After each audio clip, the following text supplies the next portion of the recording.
नमस्कार दोस्तों, इंग्लिश वाला चैनल में मैं आपका स्वागत करता हूं। आज हम स्टार्ट करने जा रहे हैं विलियम वर्ड्सवर्थ को। ये बायोग्राफी होगी। This is video number 1 and we will discuss each and every topics, each and every facts regarding the biography of William Wordsworth.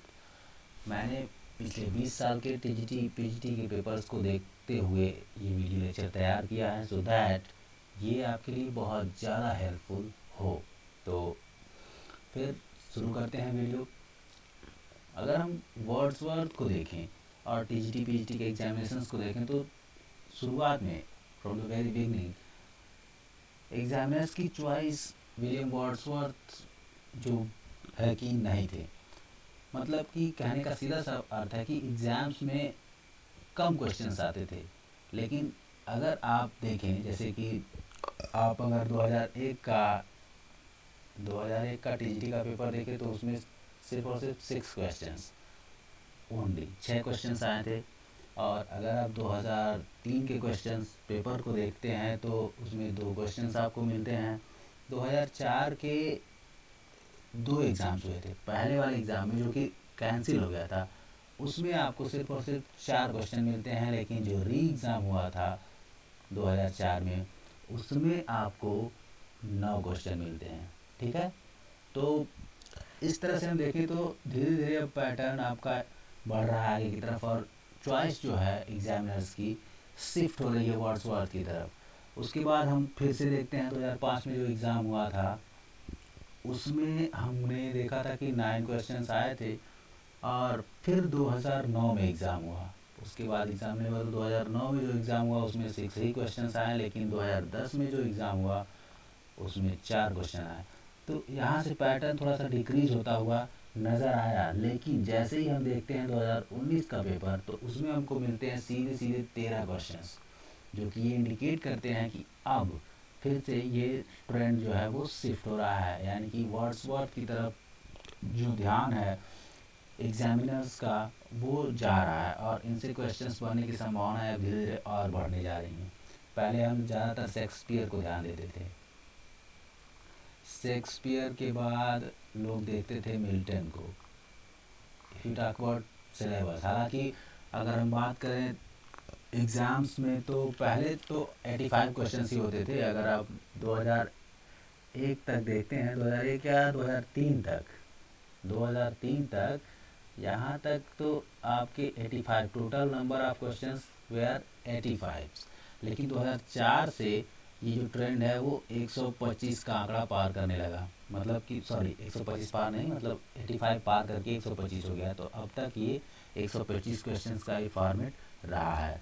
ठीक, तो हम क्या करेंगे, शेक्सपियर और मिल्टन को भी कवर करेंगे नो डाउट, लेकिन वर्ड्सवर्थ और गार्न्सवर्दी जो इम्पोर्टेंट है, बेसिकली मैं वर्ड्सवर्थ से इसीलिए स्टार्ट कर रहा हूँ।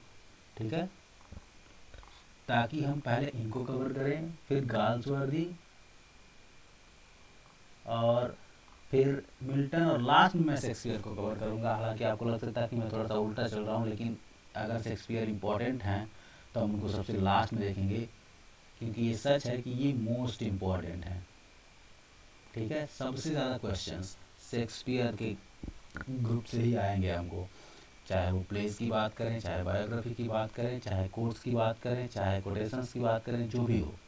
ठीक, तो हम आज वर्ड्सवर्थ को डिस्कस करेंगे एंड मैंने जो क्रक्स निकाला है एग्ज़ाम्स के पॉइंट ऑफ व्यू से, जो पेपर्स हैं हुए हैं, जितने भी पेपर्स हुए हैं उनसे जो देखा गया है और जो फैक्ट्स मुझे मिले हैं एक्स्ट्रा, मैं आपको फैक्ट टू फैक्ट ही बताऊंगा, ताकि बहुत ज़्यादा ओवर जो है आपको नॉलेज का अटाला नहीं इकट्ठा करना है। आपको ऐसे क्वेश्चंस चाहिए, ऐसे फैक्ट्स चाहिए जो एग्ज़ाम के पॉइंट ऑफ व्यू से इम्पॉर्टेंट हो। एंड सो दैट मैंने ये लेक्चर इसी पॉइंट ऑफ व्यू से तैयार किया है कि आपके लिए बहुत ज़्यादा हेल्पफुल हो। तो देर न करते हुए चलिए स्टार्ट करते हैं। सबसे पहले हम बात करेंगे बर्थ की। ठीक, तो the most important fact is जो बर्थ प्लेस है। ठीक है, बर्थ ईयर की बात करें तो 1777। ठीक, 1777 में इनका जन्म होता है। अगर डेट की बात करें तो 7 अप्रैल है। ठीक, 7 अप्रैल 1777। और इनका जो डेथ है वो कोइंसिडेंटली विलियम शेक्सपियर से मिलता है, यानी कि 23 अप्रैल है। और आप ये भी देखेंगे कि विलियम वर्ड्सवर्थ भी अप्रैल में ही पैदा हुए, और विलियम शेक्सपियर की बात करें तो वो भी अप्रैल में ही पैदा हुए थे। और जो डेथ का डेट है 23 अप्रैल, ये तो वर्ड्सवर्थ और शेक्सपियर दोनों का सेम ही है। ये 23 अप्रैल 1850 में इनका डेथ हो जाता है। तो लाइफ स्पैन ये रहा इनका, जो 80 ईयर्स के आसपास इनका लाइफ स्पैन रहा। ठीक है, बर्थ प्लेस की बात करें तो बर्थ प्लेस जो है इनका, अब इससे भी क्वेश्चन बने हुए हैं। एक क्वेश्चन आपको मिल जाएगा कि इन्होंने लाइफ अपना जो है मैक्सिमम हिस्सा यानी कि अराउंड 50 ईयर्स किन दो प्लेसेस के आसपास बिताया है, ये क्वेश्चन आपका पूछा गया है। आप एग्जाम्स में कि अगर आपके पास अनसॉल्व होंगे तो उसमें आप देख सकते हैं, सॉल्व पेपर होंगे तो उसमें आप देख सकते हैं, क्वेश्चन आपको मिलेंगे। तो बर्थ प्लेस जो है इनका कोकरमाउथ है। ठीक है, कोकरमाउथ, ठीक, कम्बरलैंड, कोकरमाउथ,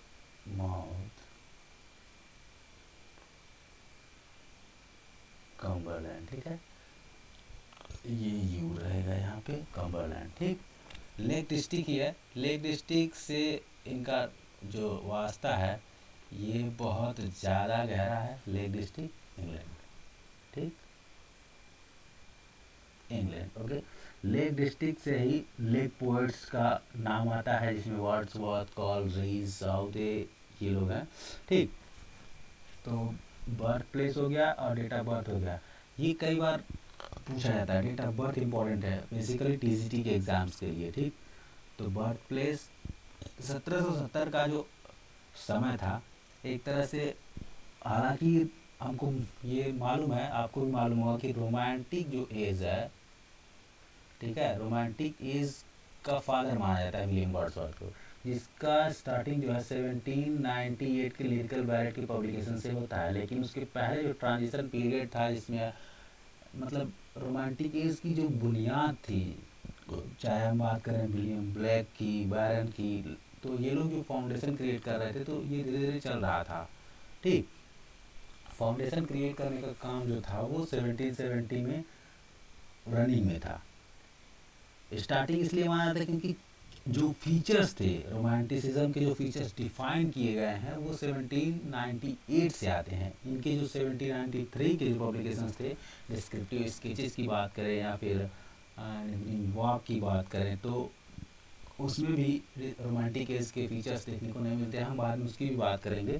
ठीक, तो चलिए, बर्थ हो गया, बर्थ प्लेस हो गया। इनके फादर की बात करें अगर, तो फादर के 5 बच्चे थे। ये कितने भाई थे कितने बहन थे इससे मतलब नहीं है। इनके फादर जो थे, जिनका नाम था जॉन, ठीक है, जॉन वर्ड्सवर्थ, ये इम्पोर्टेंट है, जॉन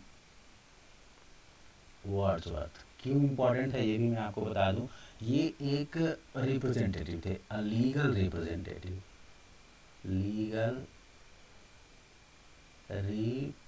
रिप्रेजेंटेटिव थे ये, जिसकी वजह से काफ़ी हेल्प मिलती है, जो पैसा इनको मिलता है बाद में इनके मरने के बाद, तो ये रिलेटेड रहा है, इसलिए ये पोस्ट जो है बहुत ज़्यादा इम्पोर्टेंट है। लीगल रिप्रेजेंटेटिव रहते हैं, एक नाम है, legal representative of Earl of first Earl of Lonsdale, first Earl of Lonsdale के यहाँ पर ये रहते हैं लीगल रिप्रेजेंटेटिव, और उनका नाम है जेम्स लाउदर। जो अर्ल हैं उनका नाम है जेम्स लाउदर, ये भी याद रखिएगा, जेम्स लाउदर के यहाँ पर ये रिप्रेजेंटेटिव रहते हैं। और जेम्स लाउदर का जो बेटा रहता है विलियम, वो इनको कुछ पैसे देता है, जिसकी वजह से बचपन से ही जो विलियम वर्ड्सवर्थ साहब हैं वो पोएट बनना चाहते थे। लेकिन इनकी लाइफ की जो स्ट्रगल जर्नी रही है काफ़ी सैड रही है और काफ़ी ज़्यादा इंस्पिरेशनल भी हम कह सकते हैं, क्योंकि इतना कुछ झेलने के बाद भी इन्होंने अपने जीवन में इतना कुछ करके दिखाया है, ऐसा नाम कमाया है, ऐसी पहचान कमाई है कि आज भी हम इनको पढ़ रहे हैं तो काफ़ी मतलब अच्छा खासा इन्होंने काम किया अपनी लाइफ में। चलिए ठीक है, तो ये इनके यहाँ पर लीगल रिप्रेजेंटेटिव नाम याद रखिएगा, जेम्स लाउदर। ठीक है। दूसरी बात क्या है, इनकी माँ का जो नाम था, मदर जो थी, मदर, इनका नाम था एनी वर्ड्सवर्थ। ठीक, या फिर कह सकते हैं एन कोक्सन था। ठीक, एन कोक्सन। ये हाउस वाइफ थी, इनसे रिलेटेड बहुत ज़्यादा डेटा नहीं है और काफ़ी इम्पोर्टेंट भी नहीं है, तो इसलिए इतना ही रखते हैं। हाँ, इंसिडेंट 1770 के बाद जो इंसिडेंट है, जो आपको डेट याद रखनी है, वो है 1778। ये बहुत ही इम्पोर्टेंट डेट है। 1778 में ठीक 8 साल बाद, आफ्टर 8 ईयर ओनली, जो इनकी माँ होती हैं, इनकी डेथ हो जाती है। मतलब कि हिज मदर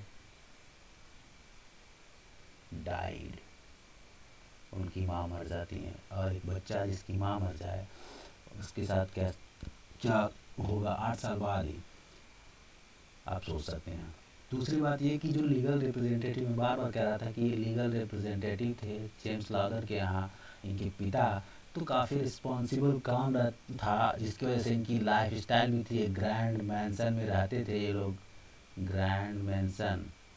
ठीक है, आप जानते हैं कि जो एक बहुत ही आलीशान महल टाइप का मकान होता है, जिसको मैंसन कहा जाता है। सभी घरों को मैंसन नहीं कह सकते हैं आप, तो मैंसन में रहते थे।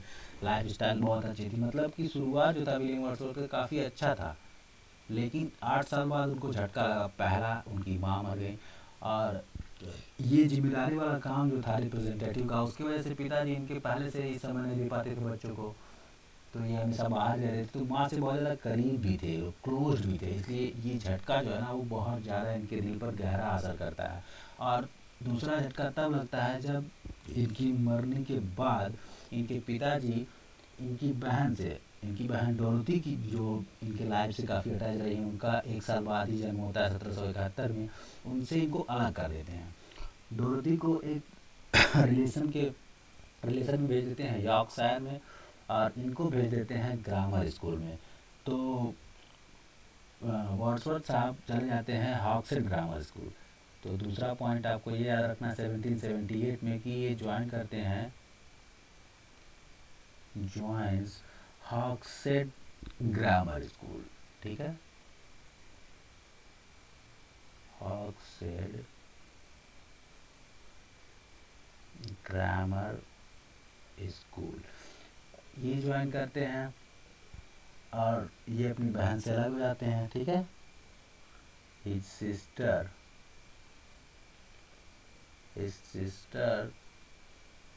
डोरोथी, डोरोथी जो है, नाम कैपिटल होगा, डोरोथी जो है, ये रिलेटिव के पास चली जाती हैं यॉर्कशायर में। अब देखिए, बहन से भी अलग हो गए और अपनी माँ से भी अलग हो गए, तो काफ़ी सैड रहने लगते थे ये। तो जो हॉक्सहेड ग्रामर स्कूल था, यहाँ पर एक लड़की से मिलते हैं जिनका नाम था मैरी हचिंसन। ठीक है, जिनसे वो बाद में शादी भी करते हैं, ये वाइफ बनती हैं इनकी। तो ये यहीं पर मिलती हैं। ठीक है, हॉक्सहेड ग्रामर स्कूल में, ये आपको याद रखना है। ठीक, इसके बाद कोई खास इंसिडेंट नहीं है। 1778 के बाद फिर से एक झटका लगता है 1783 में, 13 साल के बाद। अभी 13 साल, 8 साल में माँ मर गई और 13 साल में हिज फादर डाइड, उनके पिता भी मर जाते हैं।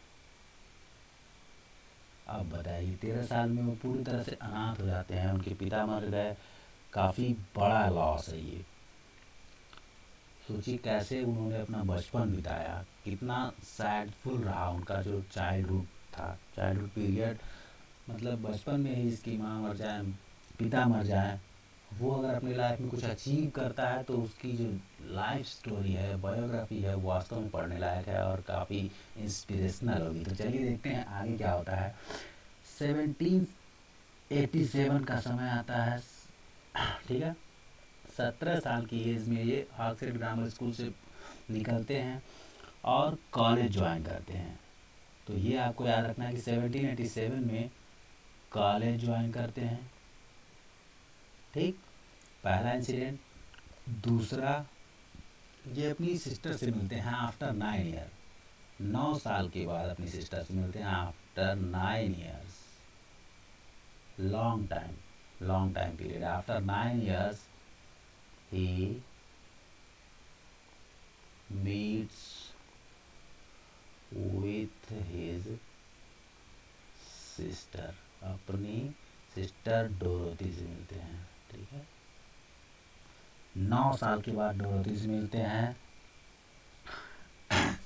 अब जब ये कॉलेज ज्वाइन करते हैं तो वहाँ पर फिर से इनको एक लड़की मिलती है जिसका नाम है, जिसके नाम पर इन्होंने क्या नाम है कि एक पहला सॉनेट भी पब्लिश किया है, और हालांकि उसको उनका डेब्यू वर्क भी माना जाता है। उनका नाम था miss Helen Maria, miss Helen Maria. इनसे मिलते हैं और इनके ऊपर ये एक सोनेट लिखते हैं। ठीक है, 1887 में 17 साल की एज में, और ये इनका डेब्यू वर्क माना जाता है। इससे डेब्यू करते हैं, इस सोनेट से डेब्यू करते हैं, और ये जो सोनेट है वो यूरोपियन मैगजीन में पब्लिश भी होता है, यूरोपियन मैगजीन में पब्लिश होता है। तो ये आपको याद रखना, मैं नोट्स आपको सेंड कर दूंगा।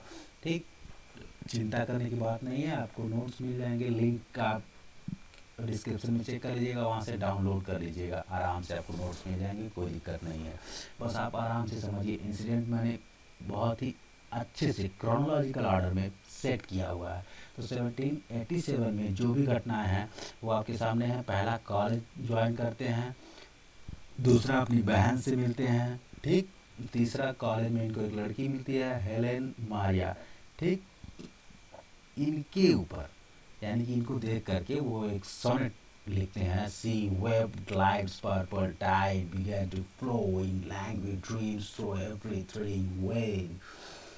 Dim were my swimming eyes, my pulse beat flow, and my full heart was swelled to dear delicious pain. तो काफ़ी रोमांटिक हो जाते हैं ये इस समय। इनके मतलब एक तरह से कहा जाए तो इनके अंदर धीरे धीरे वो पोएट जो है वो बचपन से ही पलना शुरू हो गया था, जो 17 साल की एज में उभर करके पूरी तरह से सामने आया। और ये सोनेट जो लिखा था उन्होंने, हालांकि टोन जो था वो रोमांटिक था, बट जो स्ट्रक्चर था वो रोमांटिक नहीं था। अभी रोमांटिसिज्म का पूरी तरह से छाप नहीं मिलता है। ठीक, इन्होंने अभी पोप और स्पेंसर के ही तरीके को फाइनलाइज किया था और फॉलो किया था एक तरह से। अभी कोई नया इन्वेंशन नहीं था, कुछ और नहीं था, स्पेशल नहीं था कुछ। तो आगे बढ़ते हैं और इसके बाद जो मेजर वर्क है और जो मेजर इंसिडेंट है उनकी बात करते हैं। तो आगे हम लोग देखेंगे ये अभी कॉलेज में है, कॉलेज में पहुंच चुके हैं। 1787 के बाद ये 1790 में, अभी ग्रेजुएट नहीं हुए हैं, ये टूर पे जाते हैं यूरोप के। ठीक है, went to a tour, went to a tour to Europe, जिसमें ये फ्रांस जाते हैं, इटली जाते हैं, ठीक है, एक्सेट्रा कई सारी जगहों पर ये जाते हैं 1790 में। ठीक, घूमते हैं। बस इतना ही याद रखिए क्योंकि ये लिंकअप करने के लिए है बस, और कोई बात नहीं है। इसके बाद जो 1791 है ये मेजर इंसिडेंट लेकर के आता है और बहुत इंपॉर्टेंट है, ये आपको याद रखना है। जो ईयर है 1791, सबसे पहला जो मेजर इंपॉर्टेंट है वो है 1778, और उसके बाद 1783 जब उनके मदर फादर की डेथ होती है। फिर 1787 जब वो डेब्यू करते हैं राइटर के रूप में और कॉलेज ज्वाइन करते हैं, अपनी बहन से मिलते हैं 9 साल के बाद। और उसके बाद 1791 आपको याद रखना है, ये दोबारा से फ्रांस जाते हैं। पहली बार जब जाते हैं तो कई जगहों पे जाते हैं जिसमें से फ्रांस इनको बहुत ज़्यादा पसंद आता है, तो दोबारा से ये रीविजिटेड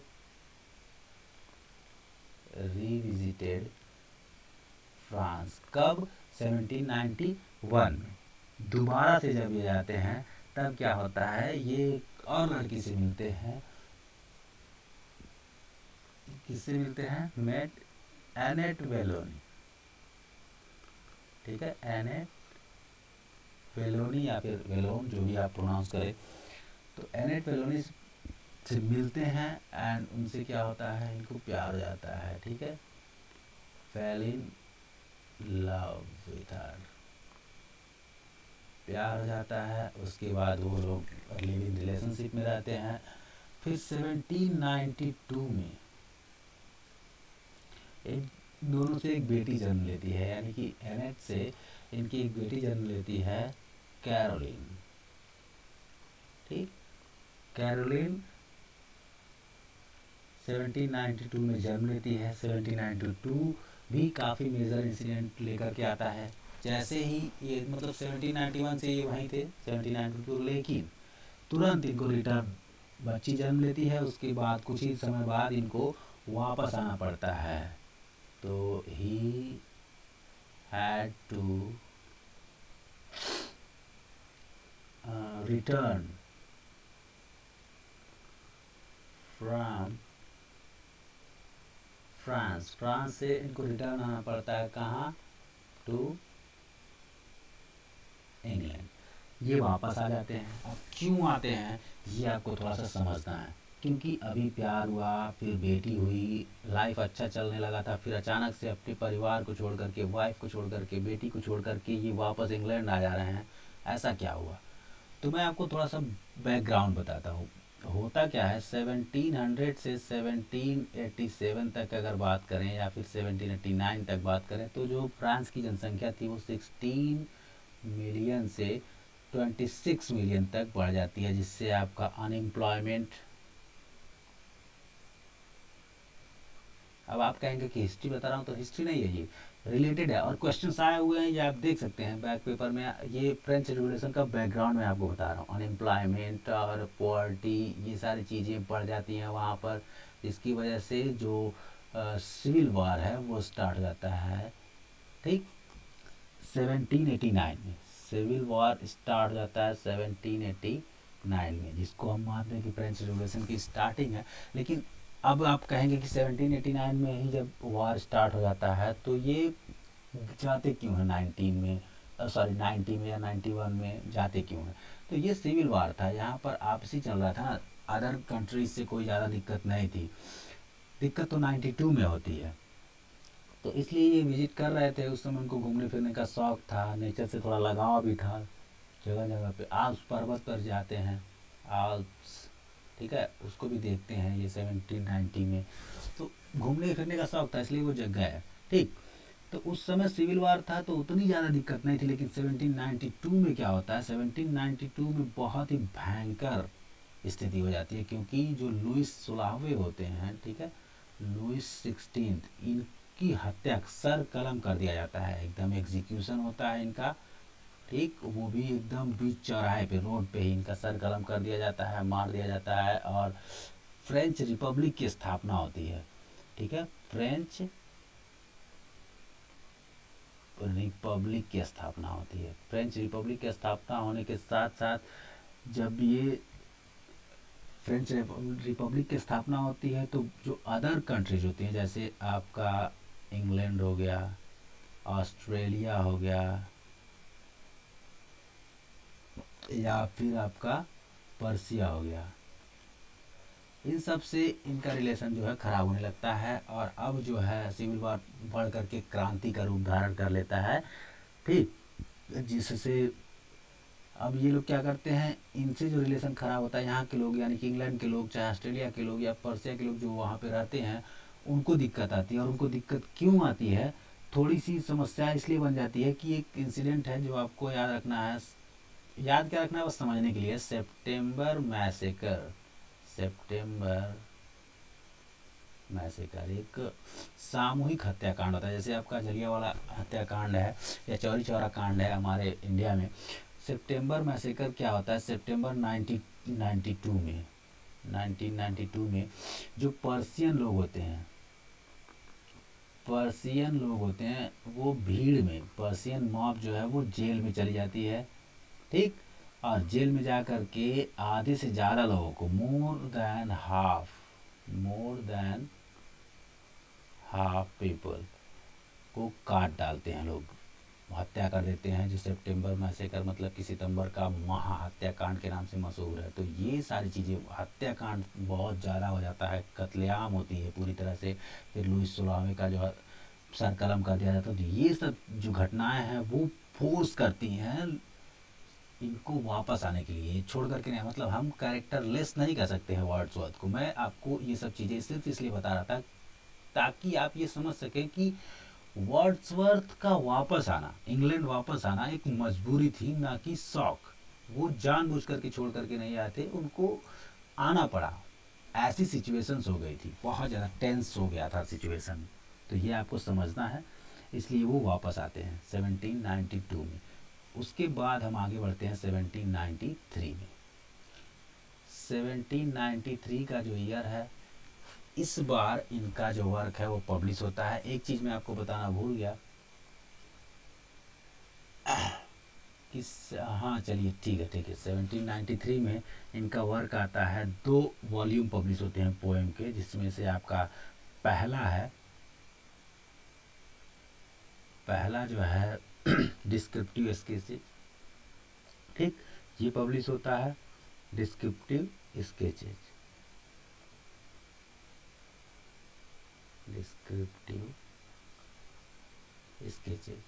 एंड दूसरा जो है वो एन इवनिंग वॉक।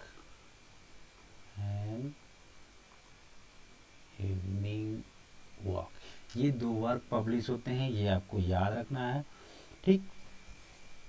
इसके बाद अब इन दोनों में देखिए 2 वॉल्यूम पब्लिश किया है इन्होंने, लेकिन यहाँ पर भी रोमांटिसिज्म का झलक हमको देखने को नहीं मिलता है। रोमांटिसिज्म का नहीं, ये अभी भी फॉलो करते हैं पोप और अगस्टिनस को। लेकिन अब यहाँ पे मैं ऐसा क्यों कह रहा हूँ, तो आपको थोड़ा सा रोमांटिसिज्म और जो नियो क्लासिकल पोएट्री है उसके बीच में थोड़ा सा अंतर आपको समझाने की कोशिश मैं करूँगा। तो रोमांटिसिज्म क्या है एंड नियो क्लासिकल क्या है, ये देखते हैं थोड़ा सा। बस आपको पोएट्री का, नियो क्लासिकल जो एज था उसमें जो पोएट्री थी वो कैसी थी, और रोमांटिसिज्म में जो रोमांटिक पोएट्री थी वो कैसी थी, थोड़ा सा अंतर हम देखने की कोशिश करते हैं और समझते हैं कि क्यों हम कह रहे हैं कि डिस्क्रिप्टिव स्केचेज आपको या फिर एन इवनिंग वॉक जो है उस पर रोमांटिसिज्म की झलक देखने को नहीं मिलती है, न्यू क्लासिकल का ही झलक देखने को मिलता है। तो पहला जो चीज़ था न्यू क्लासिकल में, हम देखते हैं कि ट्रेडिशनल जो तरीके थे वो हम मानते थे। तो जो था ट्रेडिशनल तरीका जो था, ट्रेडिशनल मेथड फॉलो होता था, ठीक है। और दूसरी चीज़, ये लोग इनोवेटिव नहीं थे, ये लोग इनोवेशन में ट्रस्ट नहीं करते थे, डोंट ट्रस्ट इन इनोवेशन। मतलब कि नए नए तरीकों को नहीं, ये लोग जो पहले से चला आ रहा है ना वही सोचते थे, कि जैसे पुराने लोग होते हैं आज भी सोचते हैं कि जैसा चला आ रहा है वैसा चलने दो, तुम ज़्यादा दिमाग ना लगाओ, ऐसी बातें हैं। तो इस तरह से सिचुएशन थी। तीसरी चीज़ क्या थी कि ये लोग जो पोइट्री थी उसको थोड़ा सा ये लोग माइनर कर दिए थे, नेचर से उतना ज़्यादा लगाव नहीं था, नेचर पे पोइट्री उतनी नहीं लिखी जाती थी, ठीक। तो ये लोग मानते थे कि पोइट्री जो है, poetry should hold a minor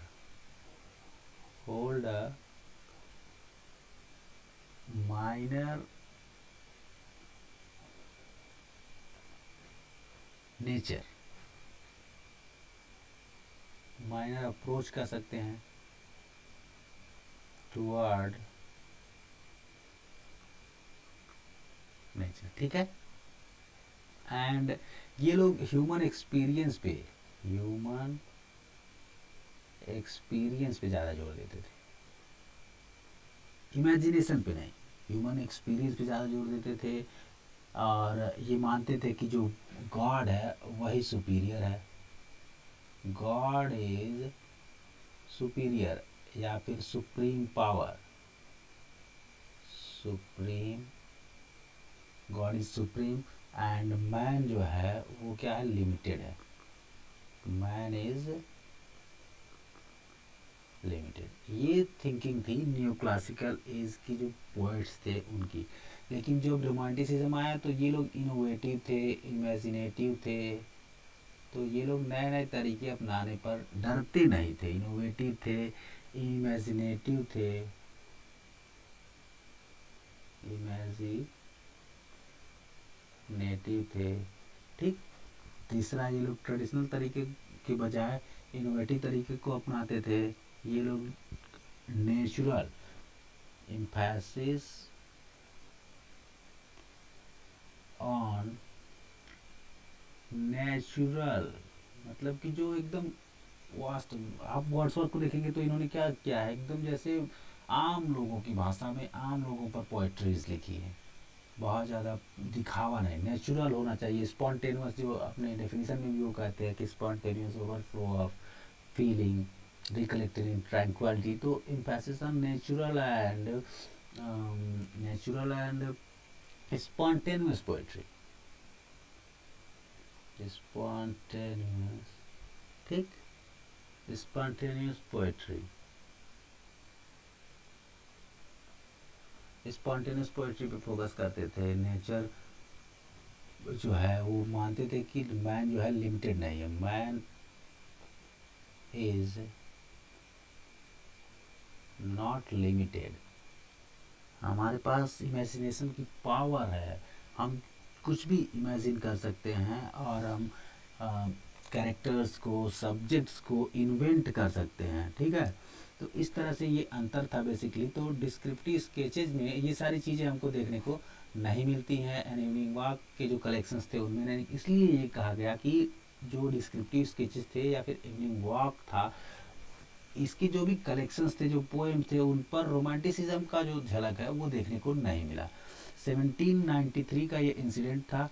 इसके बाद हम आगे बढ़ते हैं 1795। 1795 बहुत ज़्यादा इम्पॉर्टेंट है, क्योंकि 1795 में इनको थोड़ा सा जैसे पैसे की भी प्रॉब्लम हो गई थी जब वहाँ से आए थे फ्रांस से, तो इसलिए इन्होंने काम करना शुरू किया और पोएट बनना चाहते थे, इसलिए इन्होंने ट्रैक अपना चेंज नहीं किया, ये पोएट ही बनना चाहते थे।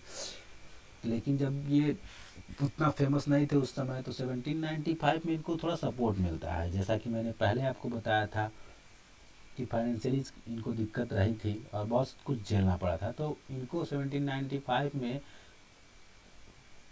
God support from a relative, इनको एक रिलेटिव से सपोर्ट मिलता है जिनका नाम है रेज़ले कैलवर्ट, ठीक है, रेज़ले कैलवर्ट। ये हेल्प कितना करते हैं, तो 900 पाउंड, 900 पाउंड ये हेल्प करते हैं, ठीक, जिससे इनको काफ़ी आसानी हो जाती है। और दूसरा चीज़ इम्पॉर्टेंट क्यों है, क्योंकि ये इसी ईयर में यानी कि 1795 में ही कॉलेज से मिलते हैं। तो ये किससे मिलते हैं, मेट एस टी कॉलेज। अब इनकी कहानी जो है वो आगे बढ़नी शुरू होती है और एस टी कॉलेज के साथ मिलकर के और डोरोथी वर्ड्सवर्थ के साथ मिलकर के ये अपना वर्क शुरू करते हैं। और 1795 से 1797 यानी कि 95 से 97 तक ये थोड़ा अलग काम करते हैं और एक प्ले लिखते हैं, one and only play, one and only play, जिसका नाम है द बॉर्डर्स, ठीक, ये लिखते हैं 1795 से 97 के बीच में। हालांकि इसको पब्लिश कराने जाते हैं तो पब्लिश नहीं हो पाता है, ये काफ़ी लेट पब्लिश होता है, उस समय पब्लिश नहीं हो पाता है, ठीक। ये हेनरी थर्ड के बारे में था, हेनरी थर्ड, हेनरी थर्ड के बारे में था, उनकी लाइफ के बारे में। उसके बाद इसी समय ये अपना लिरिकल बैलेट पे भी काम करते रहते हैं। तब आता है ग्रैंड ईयर 1798 और 1798 में इनका जो कलेक्शन होता है लिरिकल बैलेट का वो पब्लिश होता है। तो फर्स्ट जो कलेक्शन था, फर्स्ट पब्लिकेशन आपका कह लीजिए या फर्स्ट एडिशन कह लीजिए,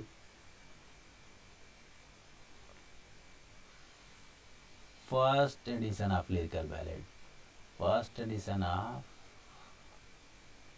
लिरिकल बैलेड पब्लिश होता है, जिसमें 19 पोएम जो थी वो वर्ड्सवर्थ की थी, ये आप जानते ही होंगे, और जो 4 पोएम थी वो कॉलरिज की थी।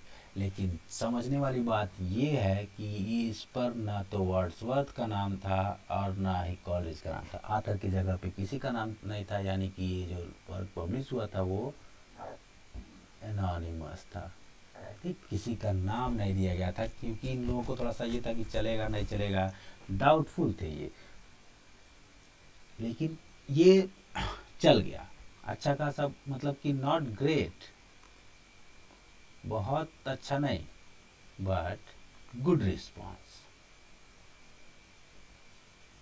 ठीक है, अच्छा खासा रिस्पॉन्स मिला, बहुत ज़्यादा नहीं लेकिन अच्छा ठीक ठाक रिस्पॉन्स मिला, तो इसलिए थोड़ा सा मोटिवेशन मिला और आगे बढ़ने के लिए ये प्रेरित हुए। 1798 के बाद 1790 में 1798 के बाद 1800 आता है, लेकिन ये पब्लिश होता है 1798 में। और भी इंसिडेंट है, 1798 में ये लोग जर्मनी जाते हैं, वेंट जर्मनी, किसके साथ, तो विथ डोरथी, डोरथी के साथ, और डोरथी एंड कॉलरिज के साथ ये जाते हैं जर्मनी, जहाँ पर लूसी पोएम्स की रचना होती है, और यहीं पर यानी कि जर्मनी में ही एक बहुत ही बड़े वर्क का प्लान करते हैं, ये प्लान्ड ग्रैंड वर्क जिसका नाम था द रेक्ल्यूज, जो कभी कंप्लीट ही नहीं हुआ। इसका सेकंड पार्ट तो आया एक्सकर्सन नाम से, लेकिन फर्स्ट और थर्ड तो ना कभी लिखा इन्होंने, ना सोचा, पता नहीं क्या हुआ क्या नहीं हुआ, ये इनकम्प्लीट ही रह गया, ठीक है। और इसी समय इन्होंने प्लान किया और एक पोएम भी लिखा, एक पोएम स्टार्ट कर दिया, poem to college, started a poem, जिसका नाम था पोएम टू कॉलरिज। और ये पोएम टू कॉलरिज अच्छा खासा पोएम था, लेकिन ये कहा जाता था कि ये रेक्ल्यूज का सिर्फ और सिर्फ अपेंडिक्स बनेगा, ठीक है, मतलब कि शुरुआती एक तरह से स्वागत गीत कह लीजिए ये था। और बाद में पोएम टू कॉलरिज को भी पब्लिश नहीं कर पाए थे, तो 1850 में, आगे मैं डिस्कस करूँगा, 1850 में इनकी वाइफ मैरी हचिंसन इसको नाम चेंज करके द प्रील्यूड, इसी का नाम है, प्रील्यूड नाम से पब्लिश करती हैं 1850 में, उनके मरने के बाद। ये इंसिडेंट अभी आएगा बाद में। पोएम टू कॉलरिज उसका दूसरा नाम, पहले नाम था, प्रील्यूड के नाम से पब्लिश किया जाता है 1850 में, किसके द्वारा, तो मैरी हचिंसन के द्वारा, ठीक है, उनकी जो वाइफ होती हैं after his death, after his death, उनके मरने के बाद इसको पब्लिश किया जाता है, ये भी आपको याद रखना है। 1798 में ये सारी घटनाएं होती हैं। फिर 1799 में ये लोग रिटर्न चले आते हैं, रिटर्न फ्रॉम जर्मनी, लेकिन जो कॉलरिज थे, ठीक है, वो स्टे करते हैं वहीं पे, वो वहीं रह जाते हैं। ये लोग आ जाते हैं डोरथी के साथ, डोरथी और वर्ड्सवर्थ दोनों लोग आ जाते हैं 1799 में इंग्लैंड, और फिर 1800 में ये पब्लिश करते हैं second edition, second edition of lyrical ballad, lyrical ballad second edition publish होता है लिरिकल बैलेड 1800 में, जिसमें वर्ड्सवर्थ ने अपना नाम दिया। तो इसमें ऑथर के जगह पे, यानी कि राइटर के जगह पे वर्ड्सवर्थ का नाम था। ठीक, कॉलेज का नाम यहाँ भी नहीं था, वर्ड्सवर्थ ने अपना नाम दिया। इसके बाद आता है थर्ड एडिशन। ठीक, 1802 का ईयर, 1802 काफ़ी इंपॉर्टेंट है, इसको नेक्स्ट स्लाइड पे लेते हैं, कई सारे इंसिडेंट हैं इसमें। 1802 में तो 1802 में आपका जो थर्ड एडिशन है, थर्ड एडिशन आता है लिरिकल बैलेट का, third edition of lyrical ballot publish होता है। और उसके बाद इसी भी हमको नई चीज़ें मिलती हैं, प्रीफेस जो जोड़ते हैं, प्रीफेस टू लिरिकल बैलेट ये जोड़ा जाता है, प्लस जो पोएट्री की डेफिनेशन दी गई है, पोएट्री की डेफिनेशन जो वर्ड्सवर्थ ने कहा है, spontaneous overflow of feeling recollected in tranquillity, ये भी आपका थर्ड एडिशन में पब्लिश होता है। पोएट्री का डेफिनेशन ये आपको याद रखना है। तो ये सारी चीज़ें होती हैं। 1802 में इनको जो आपका जेम्स लाउदर की घटना जो बताई थी, जिसके रिप्रेजेंटेटिव थे इनके पिता, उनका जो बेटा होता है लाउदर सन विलियम, ये इनको सपोर्ट करता है और ये इनको 4000 पाउंड देता है। 4000 पाउंड ये काफ़ी बड़ी रकम है जिससे इनको सपोर्ट मिलता है। और उसके बाद ये फ्रांस जाते हैं अपनी बेटी कैरोलिन और एनिट वेलोनी से मिलने के लिए। क्यों जाते हैं? क्योंकि तब तक ये मैरी एचिंसन से शादी करने वाले होते हैं और ये अपने आप को गिल्ट महसूस करते हैं कि ये शादी नहीं कर सकते जब तक ये देख नहीं लेंगे। और थोड़ी सी इनको राहत तब मिलती है जब 1802 में एक घटना होती है, peace of Amiens, peace of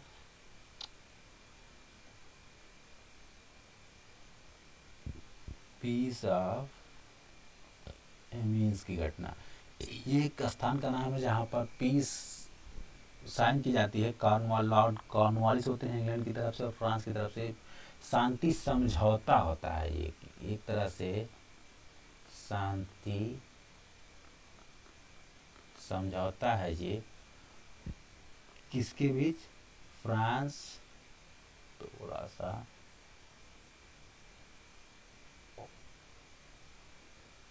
France और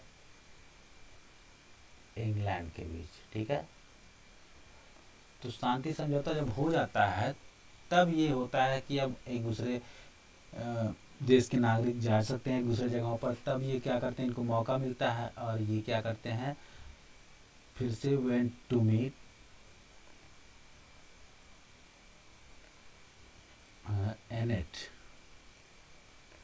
एनेट को मिलने के लिए, Annette Vallon and his daughter Caroline, his daughter Caroline, इनसे मिलने जाते हैं। अपनी बहन को भी लेके जाते हैं, तो विथ डोरोथी, डोरोथी के साथ ये जाते हैं फ्रांस। कहाँ जाते हैं? फ्रांस। फ्रांस में एक जगह है कलाइस, फ्रांस में एक जगह है कलाइस। ठीक, तो एट कलाइस, कलाइस में ये फ्रांस में मिलते हैं। ठीक है, जाकर के एनेट वेलोनी से और उनकी जो डॉटर होती है उससे। यहाँ पर एक इंसिडेंट है, अपनी बेटी से मिलते हैं तो वहाँ पर वो जाते हैं वॉक पर सी साइड पे, तो वहाँ से भी एक उनकी याद में बाद में एक पोएम लिखते हैं जो कि काफ़ी फेमस होती है, तो वो भी हम देखेंगे। और उसका नाम होता है it's a beautiful evening, it's a beauteous evening, so calm and free, calm and free। ये पोएम काफ़ी फेमस होती है। जो जब कैरोलिन से मिलते हैं कलाइस में, तो वहाँ पर जब वॉक पे जाते हैं, उससे बातें करते हैं, तो आप देख सकते हैं कि 92 में पैदा हुई थी, 1802 में जाते हैं, यानी कि ये 10 साल की उनकी डॉटर है। जो डाटर है वो इस समय 10 ईयर्स की हो चुकी है, 10 ईयर्स ओल्ड, 10 साल की हो चुकी है। तो उससे मिलते हैं और जो मुलाकात होती है, वॉक पे जाते हैं, वहीं जो फीलिंग होती है उनकी वो पोएम में कन्वर्ट करते हैं बाद में। इट्स अ ब्यूटीफुल इवनिंग काम एंड ट्री, ये पोएम बहुत ही अच्छी है, हम पढ़ेंगे, हम लोग डिस्कस करेंगे इस पे भी। तो ये घटनाएं होती हैं, क्यों जाते हैं ये भी मैंने आपको बता दिया, क्या सिचुएशन थी, ठीक। उसके बाद एक घटना होती है, लिरिकल बैलेट पब्लिश हो गया, ये सारी चीज़ें हो गई। ये 1802 में ये सारी घटनाएं हैं, 3-4 घटनाएं आपको। लिरिकल बैलेट का 3rd एडिशन आता है, लाउदर का जो बेटा है ये 4000 पे करता है इनको, ये आपको याद रखना है। पीस ऑफ एमिन्स की जो घटना होती है, शांति समझौता, ये आपको याद रखना है, 1802 में होता है। और इसी वजह से ये लोग जा पाते हैं फ्रांस दोबारा, तो वहाँ पर जाते हैं, मिल करके आते हैं। और फिर 1802 में ही ये शादी भी कर लेते हैं, फिर आते हैं तो मैरी करते हैं, ठीक है, शादी करते हैं, Mary with Hutchinson, Mary Hutchinson से ही शादी भी कर लेते हैं 1802 में, ये भी आपको याद रखना है। अब बात करते हैं 1807 में इनकी पोएम आती है, बहुत ही फेमस पोएम है, कलेक्शन सभी। इसके बाद ये मतलब एक तरह से मैरी अटेंशन कहा जाए तो देखा जाएगा तो इंस्पिरेशन के काम करती हैं। उसके पहले लिरिकल बैलेड ही जो आया है फेमस वर्क रहा है, लेकिन उसके बाद कई सारे वर्क इनके फेमस आए हैं शादी के बाद, इन्होंने अच्छा खासा काम किया है। तो 1807 में इनका कलेक्शन पब्लिश होता है जिसका नाम है ode intimation of immortality, intimation of immortality, ठीक है। काफ़ी फेमस पोएम है, बहुत ही ज़्यादा फेमस हुई थी ये पोएम। उसके बाद 1810 में पता नहीं क्या होता है, अब पता नहीं क्या क्या है, जो कॉलरिज थे, कॉलरिज इनका झगड़ा हो जाता है 1810 में, फाइट विथ कॉलरिज, कॉलरिज इनका झगड़ा हो जाता है। क्यों? क्योंकि ये कॉलरिज जो थे ना, ये अफीम लेते थे, ड्यू टू ओपियम टेकिंग।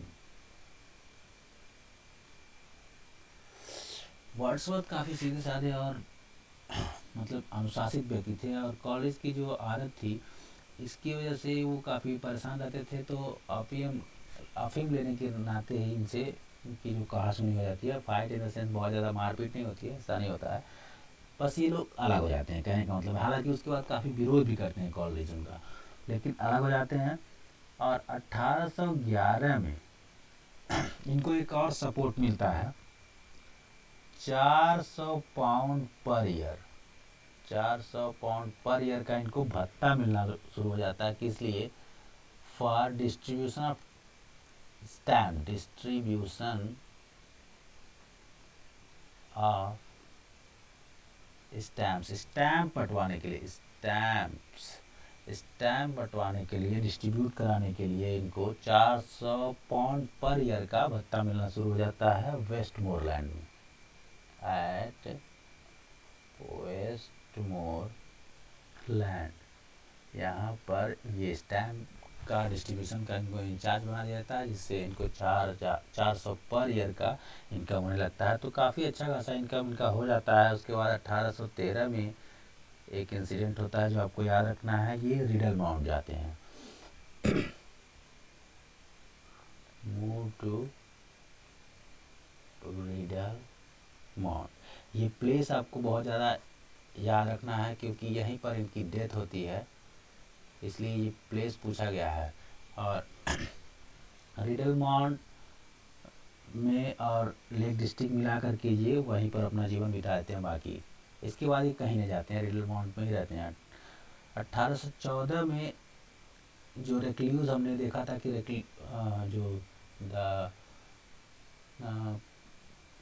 क्या नाम था, द रेक्ल्यूज, हाँ रेक्ल्यूज, ये जो ग्रैंड वर्क इन्होंने प्लान किया था, इसका जो सेकेंड पार्ट था द एक्सकर्सन, द एक्सकर्सन, ये पब्लिश करते हैं। और फर्स्ट और थर्ड तो कोई बात ही नहीं है कि ये फर्स्ट है एंड थर्ड, इस पर कभी काम नहीं होता है। ये सेकेंड पार्ट उन्होंने बताया कि सेकेंड पार्ट है उसका, फर्स्ट एंड थर्ड कहाँ है, कोई दिक्कत नहीं है, कभी पता ही नहीं चला। 1815 की बात करें तो इसमें एक पब्लिश होता है वर्क, इनका बहुत ही फेमस होता है, लाउडेमिया। ठीक, ये बहुत ही फेमस वर्क है जो ट्रोजन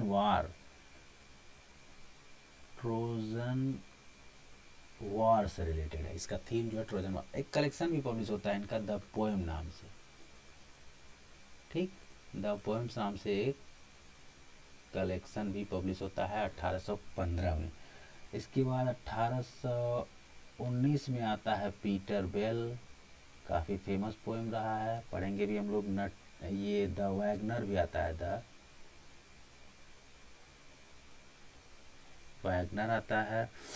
1819 के बाद 1828 में कॉलेज से फिर से ये रीयूनियन हो जाता है इनका, रीयूनियन विथ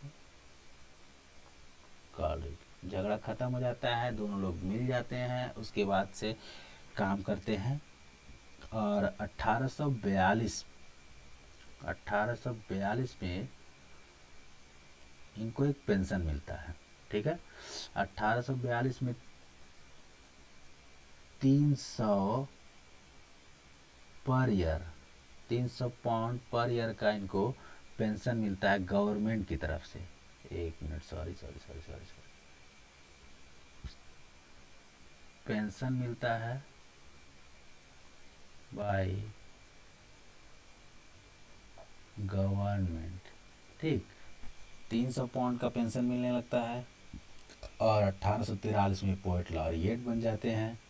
ठीक, 1800, नेक्स्ट स्लाइड पे चले जाते हैं हम लोग और अच्छे से इसको लिख लेते हैं ताकि नोट्स का काम है। 1843 में ये पोएट लॉरिएट बन जाते हैं। आफ्टर सौदे, ये भी क्वेश्चन कई बार पूछा गया है। जो रॉबर्ट सौदे होते हैं उनकी डेथ के बाद ये पोएट लॉरिएट बनते हैं 1843 में, और फिर